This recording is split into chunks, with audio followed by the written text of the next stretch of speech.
I am a pornographic actress, or was until 2015. And I'm still not totally out of the biz, even though I'm not in the limelight anymore. More on that in a moment.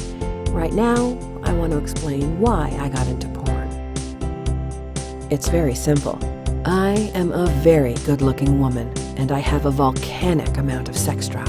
And porn is the only way I can have as much sex as I want without getting a disease. End of fucking story. Normal guys, meaning guys not in the porn industry, have a lot of problems. First of all, you don't know what you're getting, disease-wise. As in, a solid third have herpes and God knows what else. So, there's that. In the porn industry, the men are tested all the time. Yes, pornographers are dirtbags, but they're kind of not. They're actually rather responsible, especially when it comes to finances. And when a girl gets some kind of bug, they hemorrhage money. Same with the male talent, too. It's not easy to find a guy with an 8-inch dick and a good bod who's always willing to screw on camera. Gross-looking guys with small dicks who are half willing to screw on camera but can't last? Plenty of those. But the ones you want? Hard to find. Big problem if they get sick. A lot of money down the drain.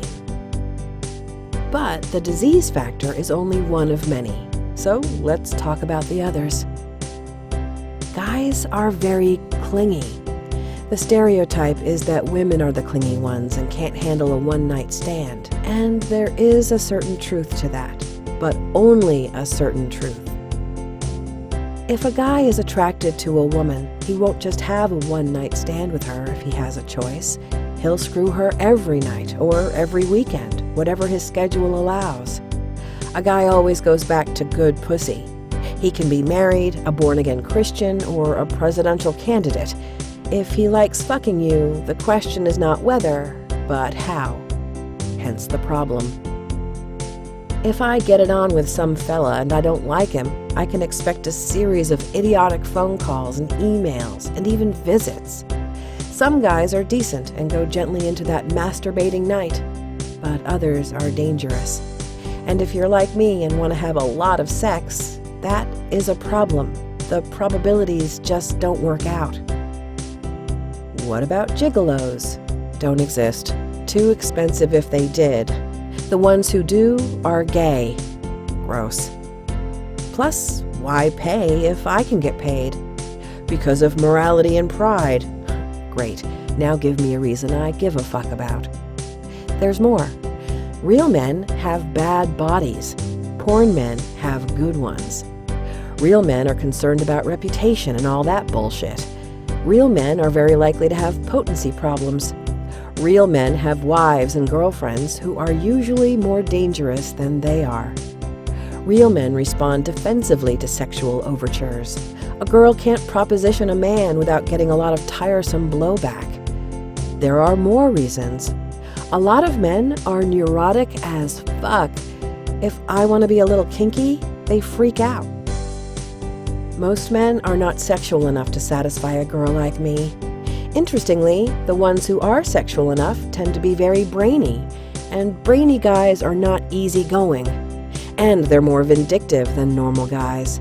They stew and seethe and hold grudges for long periods of time and often act on them in very devious ways. So yes, they can be fun, but again, the probabilities, not on my side. There's also a moral factor, frankly. I don't want to break hearts and ruin guys, at least not all of them. And if you let a guy pump you once but not twice, it kind of damages him, weirdly. Not that I care all that much, but I sort of care. You get the idea. If a girl wants a lot of sex, then her best bet is to do porn. Of course, porn has to want her too, as in, she has to have the goods, looks-wise. She also has to have an extremely high sex drive, which most women don't have. Why do I have it? Same reason all porn women do. I was molested. There it is. Dad, uncle, soccer coach, you name it. Of course, when it gets to guy number 3 or so, it isn't really me being molested so much as it is me doing the molesting, but that's a technicality, albeit one the law hasn't quite wrapped its head around. That's one thing, by the way. I don't like or respect cops. They are not protectors. They don't protect women. They don't protect men. They are just dumb people following dumb orders. I don't see a cop, I see a hero. They should change that to, I don't see a cop, I see a cock-blocking loser with a fat, gross wife and a dead-end job. And prosecutors are the most lying, blowhard, hypocrite scumbags you can imagine. I have insider knowledge, obviously. Do women in porn hook on the side? Yes. Or rather, they hook and do porn on the side, meaning that most of their money comes from hooking. It's hard to make money in porn. Hard for the girls, hard for the guys, hard for the guys who own the production companies.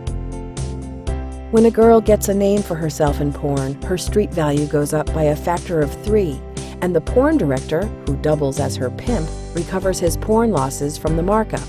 And that's the economics of it. Here's the thing, though.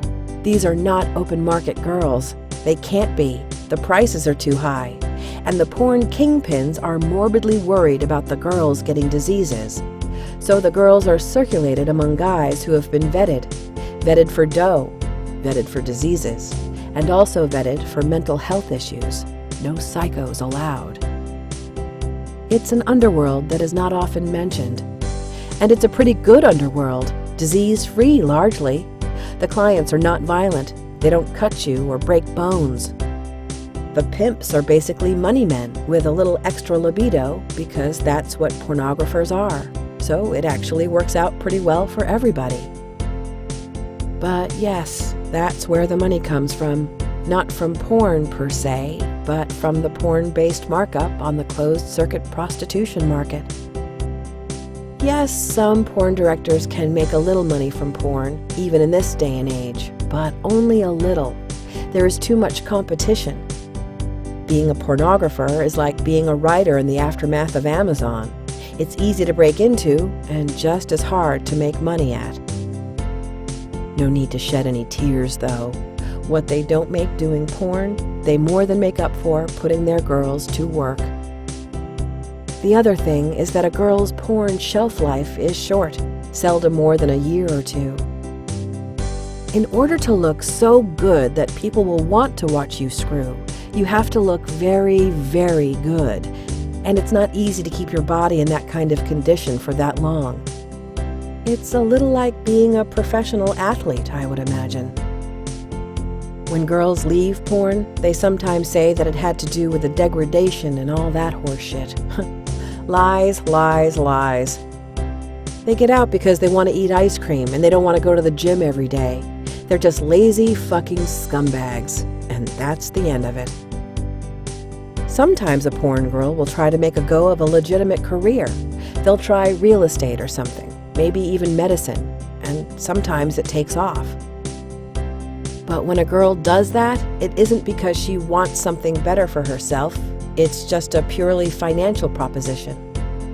She gets a little older, her porn and hooking revenue drops off by a certain amount, margins get a little thinner, and at some point she judges it to be financially in her interest to do something else. But it's just a financial proposition. That's all. It is never anything else.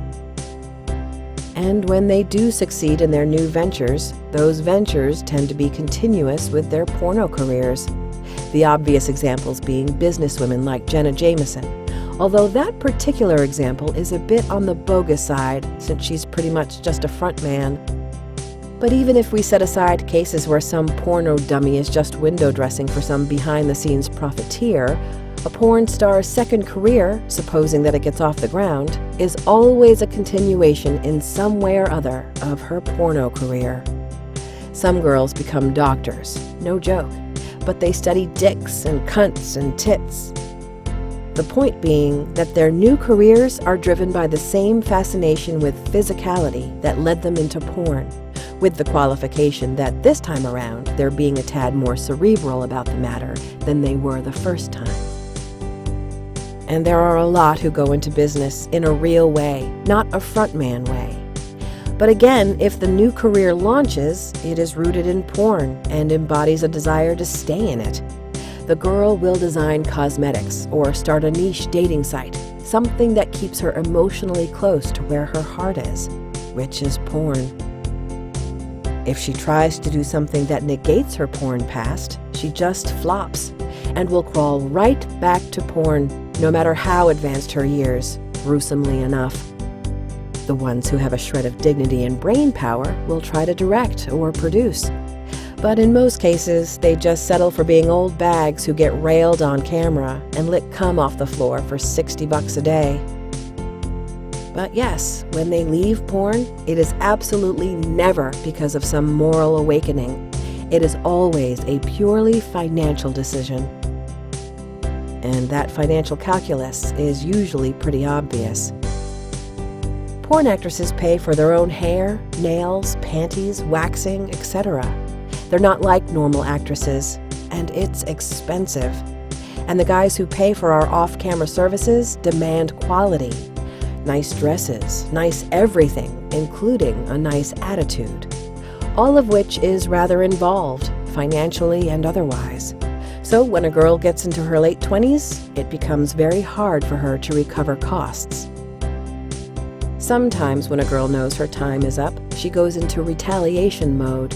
She lashes out at directors who didn't hire her or didn't make her their A-girl. But, of course, she doesn't say that. She talks about the bruises in the back of her throat, along with any diseases she might have succeeded in picking up. And she may throw in a few nebulous charges of exploitation, which nobody really gives a fuck about. But the narrative is there, and she might as well work it. Plus, she's trying to segue into civilian life and thinks she has to do some mea culpas before Harvard Law School will accept her, which it won't because she's stupid, not because she's a whore, of which there are plenty at Harvard. I enjoyed porn. Not all of it, obviously. I didn't like the way that sex was sometimes turned into a kind of military drill. But when it wasn't, and even when it was, I liked it, especially when it was rough. And I met the most astounding range of personalities among both the males and the females. But that's a topic for another time. What happens after porn, you ask? Most girls hang on as long as possible. I know I did. Then they usually focus on hooking. Porn is very exclusive. You have to look a certain way, be a certain age, and so on. There is fetish porn, but those markets are small and saturated. But hooking is a different universe, and there are a lot of different kinds of hooking. Okay, fine, a lot of hookers suck dick at truck stops, but a lot of them don't. A lot of the hooking that's done is niche specific, and a girl who has her wits together can transition rather smoothly through these niches. When a girl is young, it's mainly about the obvious, and that's how she's marketed. When she gets older, she can either downshift to being a truck stop girl who sleeps on mom's couch, or she can use her intelligence and education to open up new markets. A lot of hookers and even porn actresses get advanced degrees and serve as business liaisons. Smith wants to make a deal with Jones and offers the girl to him as a way of sealing the deal. But she can't look like a whore. She has to go to business school luncheons, maybe even be the speaker, and her non-sexual line of goods has to be competitive. You don't know it, but you know a lot of women like this. Actual hookers who are seamlessly woven into your industry. Once you've met one and known it, you start to see them all over the place. You'll see what I mean. There's a certain lack of awkwardness and sheen of professionalism, a certain lack of fatigue. She's the one who is described as having such incredible grace and femininity. Those words are code, and now you know. And there it is. Kisses, XM.